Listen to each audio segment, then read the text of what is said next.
उनको ये ख्याल आया कि उनके नेशनल स्पोक्स पर्सन जो उनके नेशनल एग्जीक्यूटिव कमेटी के मेंबर भी हैं, उन्होंने कुछ ऐसा बात कह दी टाइम्स नाउ के टीवी चैनल पर जिससे मुसलमानों को, उनके जज्बात को, उनको दिली ठेस हुई। 10 दिन के बाद कैसे ख्याल आया प्रधानमंत्री को, जबकि हर प्राइम टाइम शो लोग बोलते हैं प्रधानमंत्री खुद बैठकर देखते हैं। तो 10 दिन के बाद बीजेपी रिएक्ट करती है, और कब रिएक्ट करती है? जब देश के वाइस प्रेसिडेंट खतर को पहुंच रहे हैं तो प्लेन में जो प्लेन में होते हैं तो उनसे कहा जाता है कि आपका जो बैंक्वेट था वो कैंसिल कर दिया गया है।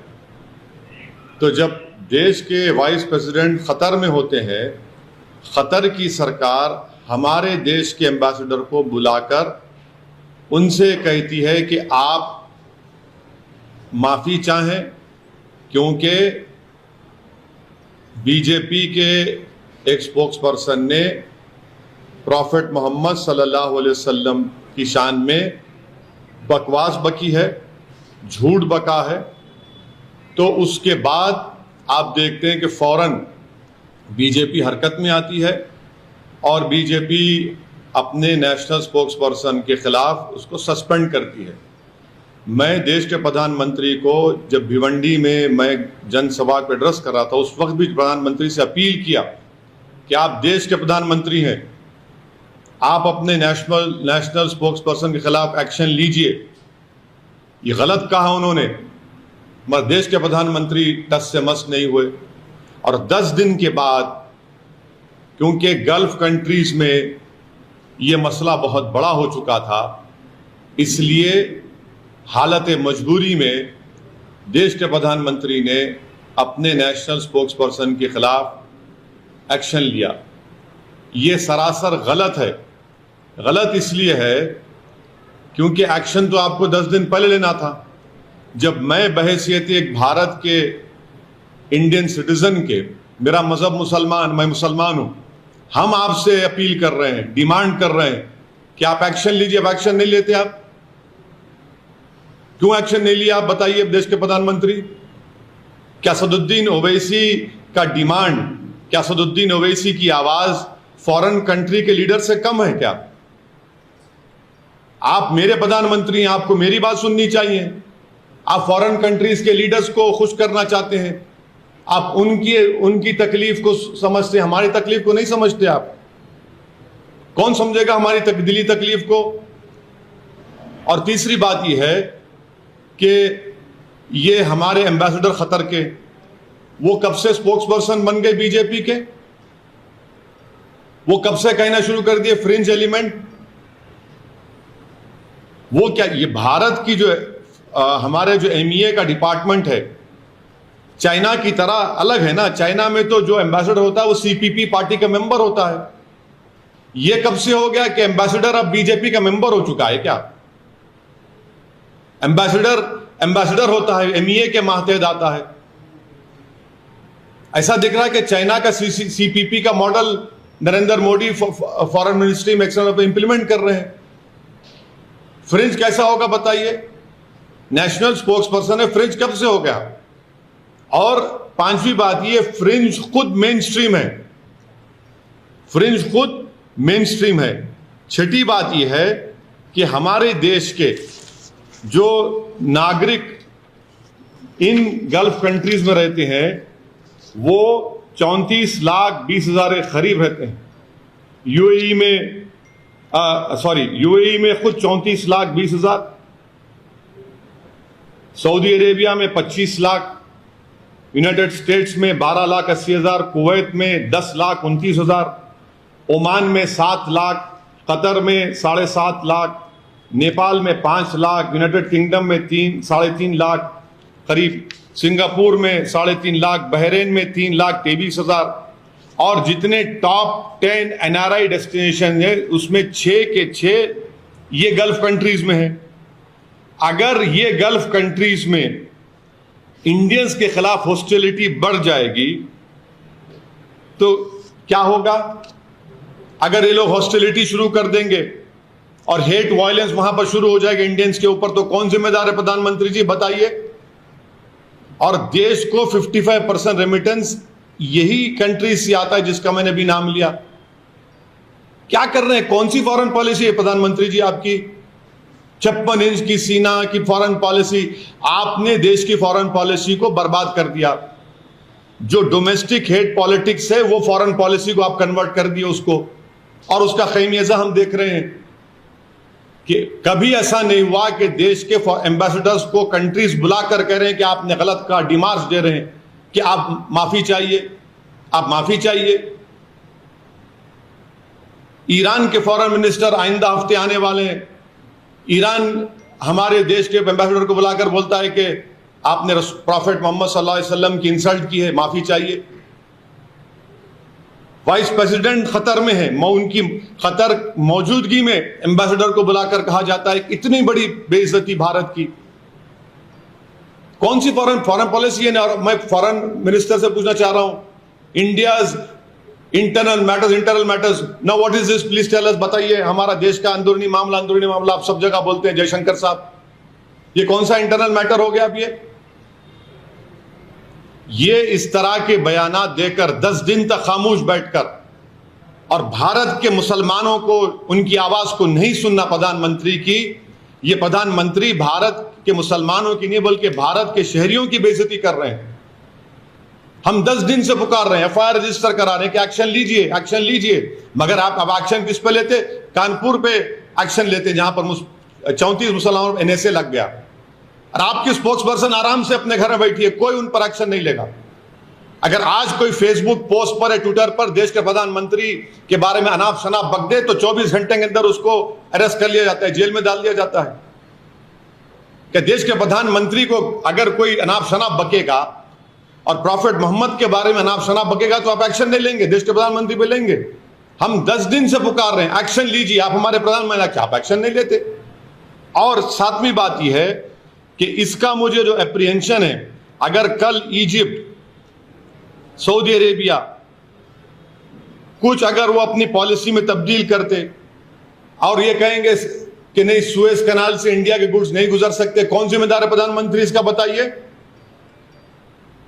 सातवीं बात, क्या यह बात सच नहीं है कि किंगडम ऑफ सऊदी अरेबिया ने जो भारत को ऑयल बेचता है $2 से उस ऑयल को बढ़ाकर $6 कर दिया?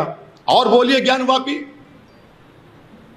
और बोलिए और बोलिए, गालियां दीजिए मुसलमानों को, इस्लाम को। अब ये $2 से $6 कर दिया है, और प्रधानमंत्री बताना पड़ेगा देश को, अमेरिका को रेट नहीं बढ़ा, सऊदी अरेबिया ने ऑयल बेच वही रेट पे बेच रहे हैं।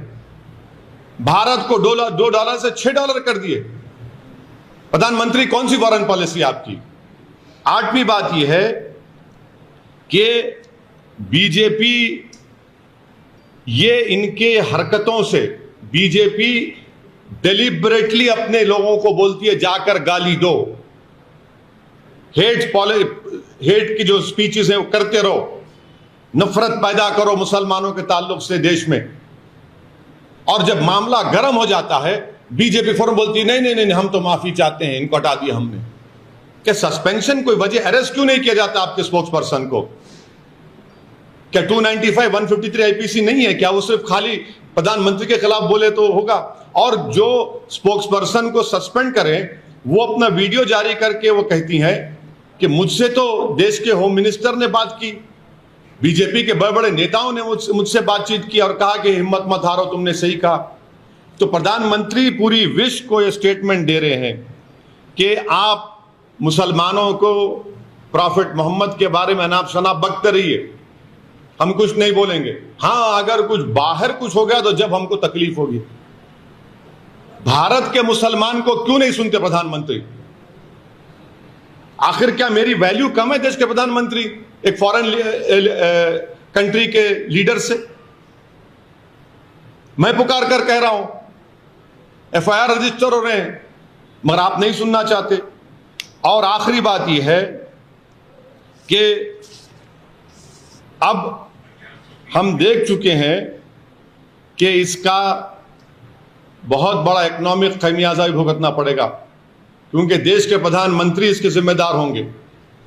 हम ये डिमांड करते हैं कि सिर्फ सस्पेंशन नहीं बल्कि उस नेशनल स्पोक्स पर्सन को इमीडिएटली अरेस्ट किया जाना चाहिए। अरेस्ट क्यों नहीं किया जाता? कानपुर में गड़बड़ हुई तो 35 लोगों पर एनएसए लग जाता है। वो गड़बड़ नहीं होती अगर आप एक्शन ले लेते हैं अपने नेशनल स्पोक्स पर्सन के ऊपर। और आप हमको, ये तो आरएसएस की आइडियोलॉजी शुरू से रही कि भारत का मुसलमान, अरे हमको क्या करना है इन फॉरेन कंट्रीज से? मगर आपने खुद इन लोगों को एनकरेज किया, आप खुद इनको अपनी छत्रोछाया में रखते हैं, और इसीलिए हम आज देख रहे हैं कि हमारी फॉरेन पॉलिसी टैटर्स में है और हमारी बेइज्जती पूरे विश्व में हो रही है। अमेरिका ने रिपोर्ट पेश कर दी अपनी रिलीजियस फ्रीडम की, कंट्री ऑफ कंसर्न में 3 साल से भारत आ रहा है। कौन सी फॉरेन पॉलिसी बताइए आपकी? सब कह रहे हैं, मगर आप रुकना नहीं चाहते देश के प्रधानमंत्री, और बोलते फ्रिंज। कहां का फ्रिंज है? नेशनल स्पोक्स पर्सन फ्रिंज होता है क्या? बताइए आप। 10 दिन के बाद आप रिएक्ट करते हैं, और हम पुकार रहे हैं, कह रहे हैं कि एक्शन लीजिए, नहीं लेंगे आप। और 10 दिन के बाद क्योंकि फॉरेन कंट्रीज में गड़बड़ होना शुरू हो गई तो आप फौरन रिएक्ट करते हैं। इस स्पोक्स पर्सन को अरेस्ट करना चाहिए, उनको जेल को जाना चाहिए, उनके ऊपर जो एफआईआर रजिस्टर किए। ये गवर्नमेंट के इंसाफ का तकाजा है। सिर्फ आप लेटर लिखकर दे देंगे कि आपने पार्टी का पोजीशन ये था, 10 दिन के बाद आपको ये ख्याल आया कि आपके व्यूज पार्टी के पोजीशन से कॉन्ट्री हैं। 10 दिन तक आप सो रहे थे क्या? हमारी तकलीफ आप महसूस नहीं करेंगे? खतर में होगा, ईरान बोलेगा, मस्कत बोलेगा, सऊदी अरेबिया बोलेगा, तो आप हरकत नहीं आएंगे। और देश के प्रधानमंत्री को मैं याद दिलाना चाह रहा हूं कि आपने दिसंबर में जब CAA का कानून पास किया, आपने एक स्टेटमेंट दिया था। आपने कहा था कि मुस्लिम कंट्रीज मुझे बहुत चाहते हैं, तो मुसलमान क्यों डरेंगे भारत के? देश के प्रधानमंत्री, हम भारत के हैं, हम आपसे पूछ रहे हैं आप क्यों हरकत में नहीं आए हमारे इस डिमांड को? मगर 10 दिन तक आप खामोश बैठे। इससे साफ जाहिर हो रहा था कि आपने कहा कि बोलते रहो बेटा, अगर कुछ होगा तो हम तुमको सस्पेंड कर देंगे। सर, आपने बोला कि हमें दूसरे देश से क्या मतलब है, अपने देश से मतलब है। वहीं आपको एग्जांपल दे रहे हैं कि इंडिया ने तेल का रेट बढ़ा, बिल्कुल बढ़ाया है। तो क्या क्यों तो क्या ये फॉरेन पॉलिसी नाकामी नहीं है? क्या भारत अमेरिका से कम है? नहीं, आप सारी दुनिया में, आप नहीं सुनिए, हम सारी दुनिया में जाकर बोलते हैं हम नहीं सुनेंगे, इनको नहीं सुनेंगे, उनको नहीं सुनेंगे। $2 से $6 कर दिया है सऊदी अरेबिया भारत का तेल। सिर्फ इसी वजह से हो सकता है, हो सकता है ब्लूमबर्ग का आर्टिकल पढ़िए आप, उसमें लिखा गया है कि $2 से $6 कर दिया गया है। अमेरिका को $2 पे, उसी रेट पर, पुराने रेट पर सऊदी अरेबिया बेच रहा है। तो आप ये कहना चाहते हैं कि मुस्लिमों के साथ यहाँ पे हो रहा है, इस वजह से बढ़ा दिया? मैं ये कह रहा हूं कि आपकी फॉरेन पॉलिसी जो है बिल्कुल नाकाम फॉरेन पॉलिसी है। कैसे सऊदी अरेबिया हमको $2 से $6 में बेच रहा है, अमेरिका को $2 में बेच रहा है? क्यों भाई? आप खुद कहते हैं ना फॉरेन पॉलिसी चेंज हो गई, हम वो हो गया, ये हो गया, बड़े बड़ी बातें करते हैं। हमें जवाब दे इसका। सर, आप कह रहे हैं कि कंट्री ऑफ कंसर्न में इंडिया का नाम है, तो वो सिर्फ इस वजह से है कि यहाँ की सरकार वैसे कर रही है कि जो डिफरेंट कम्युनिटीज हैं उनके जिम्मेदार? अमेरिका से देश के प्रधानमंत्री ने कहा कि हमारे स्ट्रेटेजिक रिलेशनशिप है, अटूट ताल्लुकात हमारे हैं। ये अटूट ताल्लुकात हैं आपके कि 3 साल से इंडिया को कंट्री ऑफ कंसर्न में डाल रहे हैं, 3 साल से। और उसकी वजह आप क्या समझते हैं, क्या है? ये तो सरकार को बताना पड़ेगा। तो आप सरकार को दोष? अरे सरकार, बिल्कुल सरकार को दोष दे रहा हूं। कम्युनिटीज रह रही हैं, मैं देखिए, जो कुछ भारत में हो रहा है, क्या आप समझ रहे दुनिया को नहीं मालूम? क्या ये नॉर्थ कोरिया है कि जहां पर सब चीज बंद है? क्या चाइना है कि वहां पर जो कहीं हो रहा है चाइना में बाद में मालूम होता विश्व को 2-3 दिन? ये तो भारत में सब देख रहे हैं, दुनिया देख रही है। 10 दिन से आप खामोश क्यों बैठे इस मामले में? पाकिस्तान के प्रधानमंत्री, सुनिए, 10 दिन से देश के प्रधानमंत्री खामोश क्यों बैठे? 10 दिन के बाद आप क्यों रिएक्ट करें, बताओ हमको। 24 घंटे में क्यों रिएक्ट नहीं किया, 48 घंटे में क्यों नहीं किया, 3 दिन में, 4 दिन में, 5 दिन में, 6 दिन में, 7 दिन में, 8वें दिन, 9वें दिन, 10वें दिन करते हैं आप क्यों? 10 दिन में क्या हो गया बताइए आप, अचानक क्या हो गया 10 दिन में? यही तो हम कह रहे हैं कि एज एन इंडियन हम पुकार रहे हैं कि आपकी national spokes person times now के चैनल पर जाकर प्राइम टाइम में रसूलुल्लाह सल्लल्लाहु अलैहि वसल्लम की शान में गुस्ताखी की, बकवास, अनाप शनाप बका, माने जिस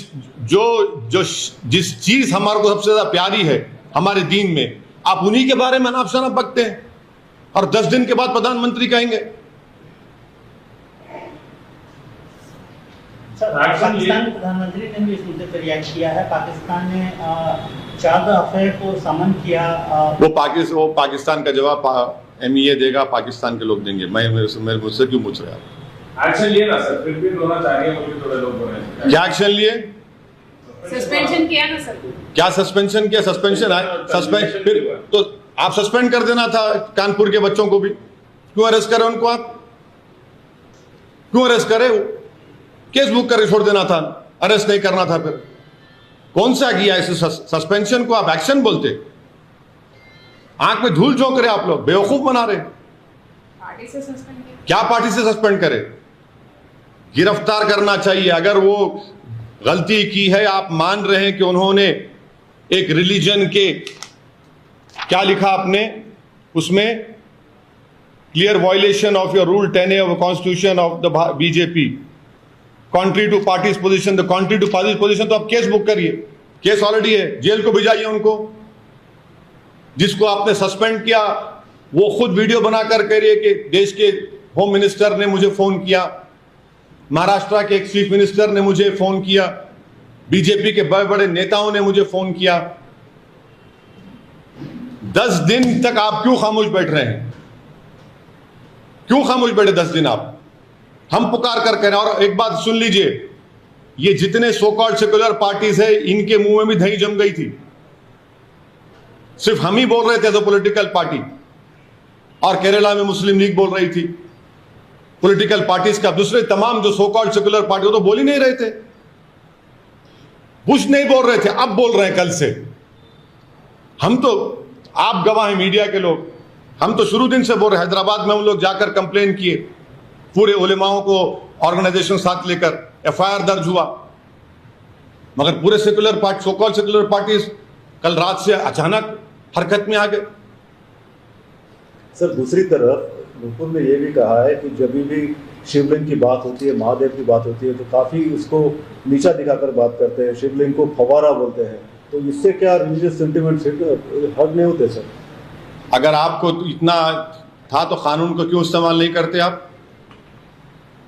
कानून को क्यों इस्तेमाल नहीं किया आप? एक national prime time TV channel पर जाकर अनाप शनाप बकते हैं आप, अनाप शनाप बकते हैं आप। कि पहली मर्तबा बोला गया ये जो धर्म संसद में क्या क्या नहीं बका जा रहा है, अभी बका जा रहा है। जिसका जो बेल पर निकला वो शख्स, उसने कल एक वीडियो जारी करके प्रॉफेट मोहम्मद के बारे में फिर अनाप शनाप बका। हर जगह ख्वाजा गरीब नवाज के ऊपर, सुल्तान हिंद पर अनाप शनाप बका जाता है। आप ये समझ रहे हैं कि दुनिया नहीं देख रही है सब चीजों को? हमारी डोमेस्टिक पॉलिसी फॉरेन पॉलिसी में रिफ्लेक्ट करना चाह रहे प्रधानमंत्री, ये सबसे बड़ी उनकी नाकामी है।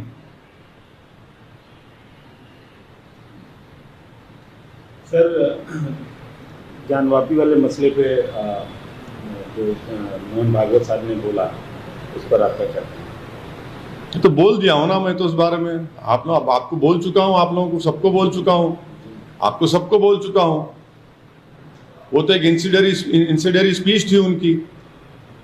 उनको खपत आ रही है कि भारत के मुसलमान के पूर्वज हिंदू थे, तो फिर क्या मोहन भागवत साहब के पूर्वज बुद्धिस्ट थे क्या? क्या बात है? आक्रमण से इस्लाम आया, झूठ। प्रॉफेट मोहम्मद की जिंदगी में खुद केरल में मस्जिद बन चुकी थी, और देश के प्रधानमंत्री जब सऊदी अरब गए तो वहां के बादशाह को उस मस्जिद का रेप्लिका दिया, तो झूठ कौन और सच कौन बोल रहा है? आप कह रहे हैं कि आरएसएस के सरसंचालक की बात पर मैं भरोसा करूं? देश के प्रधानमंत्री कॉन्स्टिट्यूशनल हेड है, उनको बोलना चाहिए कि 91 एक्ट पर वो कायम है नहीं है, उनकी सरकार को कायम रहना चाहिए। और जितने पिटिशनर्स जो गए हैं कोर्ट में, क्या उनका ताल्लुक संघ से नहीं है? किसकी आंखों में धूल झोंक रहे हैं आप? उनका ताल्लुक संघ से है, 100% उनका कनेक्शन संघ से है। सर ज्ञानवापी में एक संत अभी भी जिद पे अड़े हुए हैं उस शिवलिंग क्या? पूजा करने के लिए, क्या? पर जल चढ़ाने के लिए। कौन?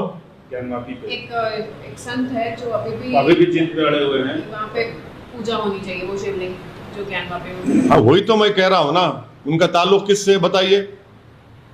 जो मथुरा की ईदगाह के मामले में जो गए हैं 50 साल 55 साल पहले, मुसलमान हिंदू भाइयों ने बैठकर तस्वीर कर लिया, मुसलमानों ने ईदगाह की जमीन मंदिर को दी, आलीशान वहां पर कृष्ण जन्मस्थान की मंदिर तामीर हो गई।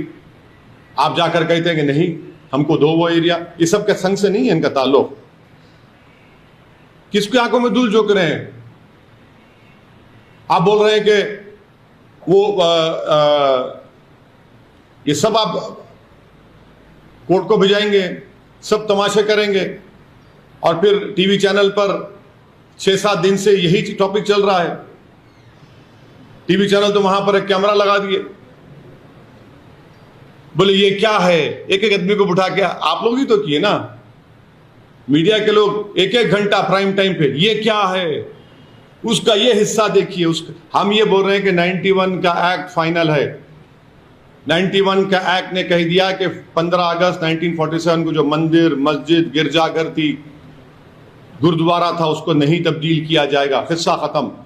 लेकिन सर जो वीडियोस संशोधन लाने की बात कर रहे हैं सर, 1991 एक्ट को भी, इसमें भी संशोधन लाने की बात कर रहे हैं यहाँ के अंदर। और जो सर्वे वीडियो जो बाहर आया है उसमें भी तो देखिए आप लोगों ने भी, आपके चैनल ने भी मैडम, रिपब्लिक टीवी चैनल ने भी एक चलाया था। आप मोहन भागवत पे क्या बोलेंगे? अब आप बोलिए, अब आपने क्या क्या चैनल, क्या क्या आपने कहा गया? ऐसा दिख रहा था कि कोर्ट आप लोग बन गए, एंकर ऑनरेबल जज बन चुका है। तो आप उनके बयान पे तो सर आपको खुश होना चाहिए। वो बोले क्यों खुश होऊंगा मैं क्यों मैं आरएसएस से मेरा आइडियोलॉजिकल डिफरेंस है और रहेगा इंशाअल्लाह ताला। अगर सच बोल रहे हैं तो इसको अच्छी बात बोले, हर जगह सुनिए, आप सच की बात कर रहे हैं, आप लोग पढ़ते नहीं है। आप लोगों को आदत डालना चाहिए, बड़ी हमदर्दी से आपको बोल रहा हूं। आप बेहतरीन जर्नलिस्ट हैं, आप तमाम लोग। अल्लाह करे कि आपका मुस्तकबिल और रोशन हो, आप बड़े बड़े टीवी चैनल में जाकर काम करें। हो सकता है कि आप 6 बजे और 9 बजे के एंकर ही बन जाएंगे कभी। हम आपसे एक ही रिक्वेस्ट कर रहे हैं कि नाथूराम गोडसे के भाई का स्टेटमेंट पढ़िए, जो उन्होंने अडवाणी साहब के बारे में क्रिटिसाइज कर कहा कि अडवाणी झूठ बोल रहे हैं। नाथूराम गोडसे और हम पूरे गोडसे भाई तो आरएसएस से थे, ताल्लुक था हमारा। आप सच्चाई की बात कर रहे हैं। सर गॉडसे की बात है तो कंट्रोवर्सी कर्नाटका में स्टार्ट हुई है, मतलब controversy elected Karnataka street has been named after Nathuram Godse road in Paduguri Kolagram panchayat limits in coastal Karnataka. Congress says this is nothing surprising under BJP. It's Godse's India, not Gandhi's India. What would you like to say? ऐसा है ना कि दिल में गोडसे, जबान पे गांधी, यही तो है। दिल में गोडसे, जबान पे बाबा साहब अंबेडकर, दिल में गोडसे, जबान पर ज्योतिराव फूले। ये सर बीजेपी, हाँ पूरे सांग बीजेपी सब है इसमें। सर अभी 3-4 दिन से हैदराबाद में एक बहुत बड़ा मसला चल रहा है गैंग रेप का, और आपके एमएलए का भी। Law will take its own course, इस पे तय बोलना है मेरे को। अरे इतना बड़ा भाई, law will take its own course. अब मॉरल हाई ग्राउंड बिल्कुल ले लिए। कोई मॉरल हाई ग्राउंड कोई नहीं ले रहे। हीनियस क्राइम है। सुनिए आप बहस मत करिए। हीनियस क्राइम है, law will take its own course, law will take its own course. तो आप फिक्र मत करिए। आप जम्मू कश्मीर में जो टारगेट किलिंग हो रही है सर, उस पर आपका क्या कहना है? क्योंकि सेलेक्टिव अब आप लोग जो है बीजेपी के स्पोक्स पर्सन को बचाने की पूरी कोशिश कर रहे हैं। आप लोग किलिंग हो रही ना सर? नहीं, अब आप लोग जो है, जो जिस मुद्दे पे हम आप लोगों को तकलीफ दी आने के लिए, अब आप लोग अब अपने एजेंडे पे आ गए। अरे ये भी अब नहीं सुनिए, इस पर सुनिए, मैं बोल रहा हूं आपको, मैं ठहरो ना। इस पर हम बोल चुके हैं, कश्मीरी पंडित के कत्ल के ऊपर, बैंक के मैनेजर के कत्ल पे बोल चुका हूं, स्कूल की टीचर पर बोल चुका हूं, आप लोगों के पास मेरा वो वीडियो है। मगर बीजेपी के स्पोक्स पर्सन से तवज्जो हटाना, अब आप लोगों का एजेंडा हो सकता है, आप मुझे तो मत इस्तेमाल करिए उसमें, अब मुझे इस्तेमाल मत करिए। आपको दिया गया है पूरा नोट रिपोर्ट दी गई आप लोगों को बोलने के लिए। अब आप पूछते रहो। मैं देश के पसंद नहीं है उसके ऊपर, मैं देश के प्रधानमंत्री से सिर्फ यही डिमांड करूंगा कि नेशनल स्पोक्स पर्सन को अरेस्ट किया जाए। नेशनल सुनिए, और कानपुर में NSA लगाया। आप यहां पर क्या कर रहे हैं भाई? यहां पर क्या कर रहे हैं आप? क्या सस्पेंशन पनिशमेंट है? 10 दिन से खामोश थी बीजेपी। पूरे विश्व में देश की बदनामी हो रही है कि वाइस प्रेसिडेंट ऑफ इंडिया हमारे उस कंट्री में और एम्बेसडर को बुलाया जाता है, जो डिप्लोमेटिक लैंग्वेज में कहते हैं डिमार्शे दिया जाता है उनको, और एम्बेसडर साहब स्टेटमेंट देते हैं। कैसे देते हैं स्टेटमेंट? वो फ्रिंज है। अरे आप बीजेपी के नहीं है, आप मिनिस्ट्री ऑफ एक्सटर्नल अफेयर्स से आपका ताल्लुक है। ये क्या CPP का एक मॉडल हो गया क्या यहां पर भारत में? तो सभी मामलों में ऐसा क्यों नहीं सोचते कि law will take its own course? ये एक ही मामले में लॉ विल सुनिए, अब आप बोल दिए ना, लगा क्यों नहीं केसेस FIR जेल को क्यों नहीं भिजा रहे? फिर उसको अरेस्ट क्यों नहीं कर रहे? अरे जेल को क्यों नहीं भिजा रहे भाई? आप जब सस्पेंड कर रहे हैं किसी को पार्टी से, तो आप मान रहे ना गलती की, तो फिर गलती करे तो फिर केस क्यों नहीं बुक होता? हाँ ठीक है, चलो वो तो आप खुद आप यही दिखाना चाह रहे। फिर ये जो स्टेटमेंट दिए फ्रिंज है, फुला है, हाँ? Law will not take its own course because the law is being stopped by the ruling party of India. Law is selectively being used only against dissenters, only against Muslims and Dalits. NSA लग जाता है पत्थर फेंकने वालों पर, so called पत्थर फेंकने वालों पर। कल बदायूं में एक मुसलमान को गोश्त की स्मगलिंग पर उसके रेक्टम में रॉड घुसड़ दिया गया, रेक्टम में, और एक पुलिस वाला सस्पेंड नहीं होता, 307 उसके ऊपर बुक नहीं होता। जिस स्टेट से प्रधानमंत्री MP हैं वहां के उस प्रदेश में होता है ये। क्यों? मुसलमान है, आप उसके रेक्टम में रॉड डाल देते हैं, और उसका वालिद जो है वो खबर खोद के पैसे कमाता। दिल्ली को अस्पताल ले गए, पैसे नहीं तो वापस लेकर आया बदायूं को। वो कौन से इंसाफ की बात कर रहे हैं आप लोग? हमारे चैनल को सब्सक्राइब करें, बेल आइकन जरूर प्रेस करें हमारी न्यू वीडियो सबसे पहले देखने के लिए।